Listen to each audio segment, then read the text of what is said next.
Welcome back to another episode of In the Cutting Room. I'm your host, Matthew Gutozzi. This is a show where we're going to break down kind of our decision making, what goes on behind the scenes of how to create ads that convert viewers into customers. And today I wanted to talk a little bit about getting ready for Black Friday. So I'm recording this, it's October 10th. It'll probably come out kind of mid to almost late October. And unfortunately, I've had some conversations recently. People are like, hey, can I get some content? And it's like, it's too late. It's too late for us, at least, to be able to help some of these brands do a good job, right? So research, do all the things that we've talked about on this podcast, and then be able to execute and get everything out the door and it work, and then it be able to sell the product. And there's just kind of a whole process. So that might be you. Maybe you're in that boat.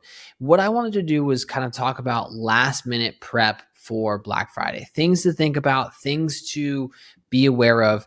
And maybe you're in that situation.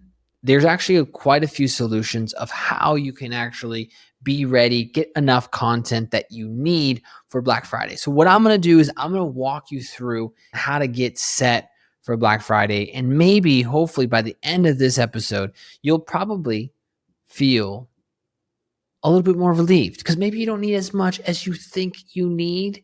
And that's what we're going to talk about today. But before we jump in, I just want to give a quick shout out to the people that are listening. It means the world to me if you are listening to this. I've been on a few calls and people say, hey, when I was listening to your podcast, blah, blah, blah, blah, blah. And I'm like, you're listening? That's amazing. So if you are listening to this podcast, direct message me. Tell me that you're listening to this. This is amazing. I appreciate it. I do this because I love just talking about content. And if people listen, amazing. So it is really cool when people do listen, and it's a great honor. So anyway, just wanted to put that out there. Shout out to the people that are listening. Now let's jump into it. So number one, let's kind of start out. There's like three sections I want to kind of talk about. Like number one is know how much content you actually need. All right. So I think that oftentimes maybe too many people are kind of just going in blindly, like just go get content. We just need content. It's Q4. We need content.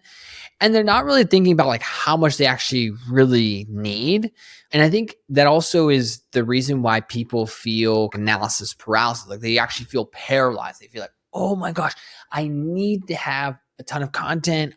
I don't even know where to start. It just feels like a lot.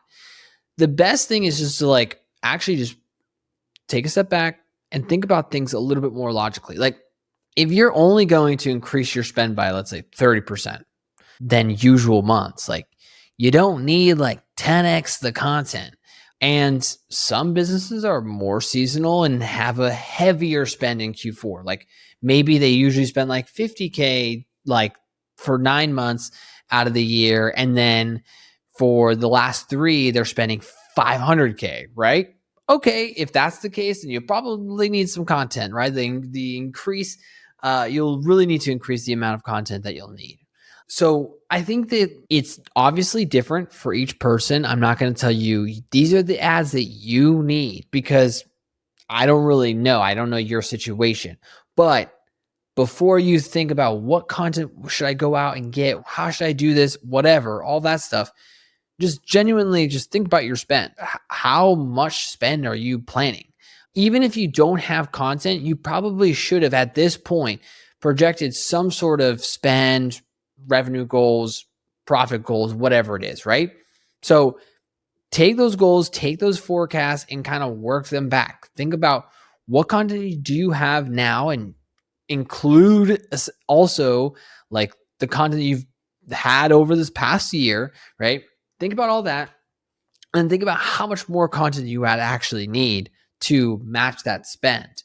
You could do some basic arithmetic. You might need plus or minus a little bit more here and there, but like just starting there can be great. And most likely you will realize that you don't need that much more. And what I'll say is that in the second part, I'll tell you what you could create just from the stuff that you already have. So when you think about like net new stuff, like if you like really need to get some new content for Black Friday, I can tell you that you probably don't need as much new stuff and more so reusing a lot of the stuff you've been using over the past year. And we'll kind of dive in a little bit more there. But just again, how much do you actually really need? Work back your increase of spend and then kind of just see how much more content would I need to match that spend, right? Now, the other thing to think about is that some of your ads will spend quite a bit. So it's not like if you go up 30% that you need 30% increase of content either, right? So you do have to just think about like, okay, if I increase spend and let's say I lose a little bit of efficiency for a bit, whatever it is, how much more content do I really need? Not an exact science, but just a good way to start. But the reason why we want to kind of do something like that is that because then it can help you start to plan, well, what content do I have and what more content do I need, right? So if you think about it from a math equation, you've got part one, how much content do I need if I'm increasing my spend by 30%, 100%, whatever it is, right? You get that number. Let's just say in the equation that is total amount of ads. Cool. All right. So that's the total amount of ads or content that you would need. You now should look at what content do you have currently. And so you take from the first section, total amount of ads minus how much content do you have currently equals content that you need to make, right? So it's a very simple kind of arithmetic. Now, that being said, let's go into kind of part two, which is new versus evergreen. And that actually helps the equation, right? Because a lot of people might be saying, well, how much content do I actually have, right? Like, do I have that much content or do I really need to get net new stuff? So before you can really do that full equation, but that's a good equation, you got to think about how much content is going to be new versus evergreen. And we can break that down. So in general, what I would say is that a great strategy for Black Friday is just to run evergreen ads. So really the hope is that you've been doing the work to find winners throughout the year, right? And let me just say this, let me just pin this for today, because in January, you better believe I'm going to be saying the same thing. Every January, I say the same thing. The people who won in Q4 were the people who invested in creative starting in January. I'm not saying that for my benefit. I'm saying that because it is true. If you spend time trying to crack the code of how to sell your product, how to position your product in your brand, how do you actually use messaging to convert people to buy your product? If you do that all year round, all you got to do during Black Friday is put your best offer forward, crank up that spend, and watch the money flow. Okay? Black Friday doesn't have to be this crazy thing if you do the year's work. Okay. Now, the best thing you could do is using those evergreen ads for Black Friday. The issue with so much Black Friday content, or why I think people overhype Black Friday content and like the things you need, is that content almost ends up not really selling the product because they're so focused on it being like, do you need a gift for your husband? Come on down to buy this whatever. And you're like, why should I buy this product, right? So much of this gifting angles and all this stuff doesn't really matter or doesn't even talk about the product itself. They just say, this is a great gift for your husband, but there's like, why do I want this product in the first place? Whereas evergreen ads, if they have worked in the past, it's not because there was an offer there, not because of it says like, this is a great gift. It's just sells the product very, very well. And if you think about it, if you can sell your product really, really well without a crazy best discount offer of the year, and you put the best crazy discount offer of the year with an ad that actually sells your product in a regular Tuesday afternoon, that thing is going to cook, right?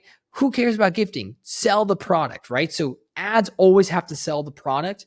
And so why I love having evergreen ads as like the majority of spend for Black Friday content is because they're already proven. They're already winners, right? Now, what you got to do is you got to find how much content you still have, right? What content can you run again?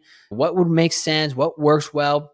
All you got to do is put on some Black Friday banners or a badge or something with the offer up front. Or you can even just rely on the fact that like the ad copy of the ad unit or button, whatever it is, will have the offer.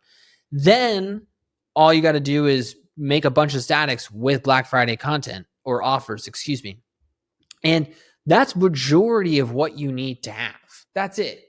I feel like the only time where you really need like some new content is, well, first of all, I wouldn't really try a bunch of brand new ideas the weekend of Black Friday. I think you've got about another month to try new ideas, but I think coming into like that November 15th era timeline, like once you get to November 15th and on, it'd be like really hard to be like doing a lot of message testing and kind of figuring that stuff out.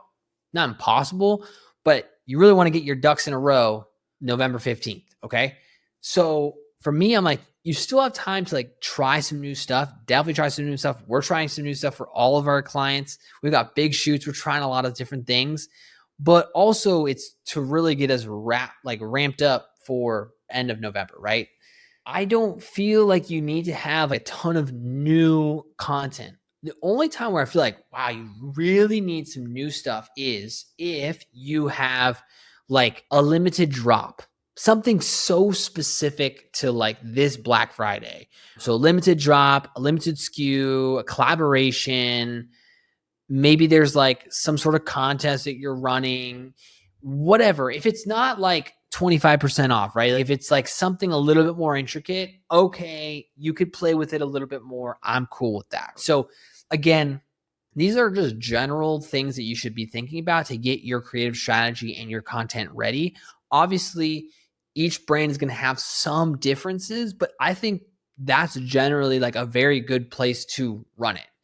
Now, if I was to think about it for next year, right? Like maybe you didn't get all this thought out. If I was to think about it for next year, I would definitely make sure that you give yourself more time to plan this out. So if you wanted to do a limited drop, if you wanted to do some of these things, it's going to be really, really hard to get that executed right now. Not impossible, but if you do it, you're just really, at the end of the day, just stressing your teams, whether it's agency partners, studio partners, internal teams, whoever it is. It's just kind of like stress for no reason because it's just bad planning, right? So if you're in that position, it's okay. Don't sweat it, but also pin this for next year and be like, hey, starting in January, I'm going to start figuring it out now. In July, I'm actually going to start thinking about, do I want to do a limited drop or not? You got to think about these things ahead of time. It just makes it a lot easier going into the holiday seasons. Now, if you do need content, here's how you can get some content. And that's what I wanted to make sure that we ended off with a good note, because I think a lot of times people are like, dang, if I can't, get content, then how am I going to be able to do this? So there are definitely some ways to get content at this time. I think getting like an agency or a studio at this time would be very hard. Like I know for us, we shoot all of our content in person. It's like we literally don't have another day to do production. So we're basically doing production almost every day. So it's like there's just not enough time. If there was an extra day in the week, sure, we can make it happen, but there's not, right? So we're kind of stuck with some physical boundaries, and I'd assume that others are as well. So the way I would go and get content is you need to find freelancers and creators. They will usually have some availability just because their onboarding process will usually be way shorter and less intense versus like a studio. Right? Like our stuff is a lot longer, bigger, and there's reasons for that, right? We're doing a ton of content. We're taking on, when we're working with the brand, we are the ones coming up with the ideas and like really like establishing a lot of messaging, positioning, and understanding the brand. So like we should take the time to not rush that. Whereas like if you're working with a freelancer or just like a creator and you're like, hey, I just need you to shoot some content. There's not like a whole onboarding phase for that. It doesn't take 2 weeks to onboard for a creator. Like you can just send them a brief and get that content. So because that barrier to entry is a lot lower, these are the people that have the availability. Now, good creators, they're going to be booked out sooner. So if you are like, oh man, I'm really dragging my feet here, I really need some help getting some creators. It's like, yeah, well, now would be the time. Now would be the time to take action and get some content, right? Because the longer you wait, the longer it's going to take. You're going to push it out. You're not going to have it ready. And again, just going to create a lot of stress that doesn't need to happen. Now, if you are going to go that route and get creators, freelancers, whatever, I really think to keep it super simple, you need to make the briefs, you plan it out, all of the content for them, like make it so specific. And if you plan out what content you actually need, you will know how many creators and briefs you need, right? So going back to the past equation, right? So total ads needed minus how much content you have equals how much content you need, right? Okay, now you know how many creators you need. You know how many briefs you need to make. It's not like this crazy forecasting equation, right? It's nothing crazy, right? But I think a lot of times people literally just like, oh, I don't know, I need to get content. But it's that, like, they'll just say, I need content, but they don't know how much, they don't know what they need to get. It just becomes this really vague statement. And really, if you just think about it and break it down, boom, boom, boom, all of a sudden, you know, hey, I actually don't need that much, maybe. Maybe you need a lot, but most likely you probably don't need as much as you need. And it just gives you clarity to say, oh, I only need like 4 briefs. I can do that in a few hours. I can go and reach out and get creators. I can get this content. I can get my product sent out. Boom, boom, boom. All of a sudden, you're taken care of, right? But you got to have the clarity of what you actually need. How much content do you actually need? And then that gives you clarity of, okay, of the content that I need, what are those good ideas going to be? Who's going to execute those ideas? And then just making sure it gets done, right? Now, my suggestion, because time is of the essence, spending the time and actually going in detail with your brief will minimize any sort of extra edits, additional feedback, additional rounds of revisions. That's all just time that's taken away from you prepping for other things for Black Friday, right? Like you don't want to be like, oh, can you say this instead? It's like, just be very clear up front of what you want now so that it's like shoot, edit, done, right? Like make it easy on yourself by just spending the time making a great brief. And I've talked about this in the past. I've talked about this, how to write the perfect brief. The reason why briefs are important, pre-production is so important, is because it makes production and the post-production that much easier because you know what you're actually going to create. So make it easier on yourself. You're already a little bit behind. Make it easy on yourself and get those briefs in. Make sure that they're really robust and you can get that content. Now, at the end of the day, it's Q4. I love Q4. It's my favorite time of the year. It's a busy time of the year, but it's my favorite time of the year. When I was a dancer, I was getting ready for Nutcracker. Nutcracker was this show, right? And guess what? Opening night was Black Friday. So even though I'm retired from dancing, I went into the next phase of my career.